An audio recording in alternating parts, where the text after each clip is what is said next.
பிசாசு சொல்லுவான், அவ்வளவுதான், நீ எழும்பவே முடியாது, அவ்வளவுதான், இந்த பாவத்தை விட்டு நீ வெளியே வர முடியாது. அப்ப நீ சொன்னோம், உலகத்தில் இருக்கிறவனை பார்க்கணும், என்னில் இருக்கிறவர் பெரியவர். இந்த வசனத்தை எடுத்து அப்ளை பண்ணணும். என்ன பண்ணணும்? அப்படி சொல்றது கிடையாது, ஐயோ என்னால முடியாதுப்பா, பரிசுத்தமா வாழ முடியாது. உங்க நாவிலிருந்து பேசுகிற ஒவ்வொரு வார்த்தைக்கும் வல்லமை இருக்கிறது. ஆமென்.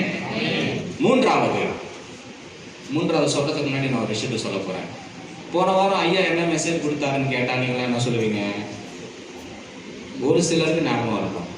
இப்போ நான் பேசுறது ஒரு 5 நிமிஷம் கழிச்சு கேட்டா, என்னப்பா பிரதர் மெசேஜ் கொடுத்தாருன்னா, மெசேஜ் கொடுத்தாருப்பா. ஏன் முதல்ல பிசாசானவன் தூங்குறப்போ கலைகளை விதைக்கிறான். ரெண்டாவது பிசாசானவன் என்ன தெரியுமா பண்றான்? வசனத்தை திருடுகிறான்.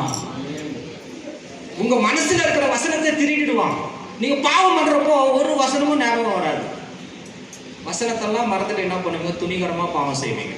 அப்ப நீங்க என்ன பண்ணணும்? வசனத்தை மனப்பாடம் பண்ணணும், வசனத்தை ஞாபகம் வைத்துக் கொள்ளணும், வசனத்தை இருதய பலகைகளை எழுதி வைக்கணும்.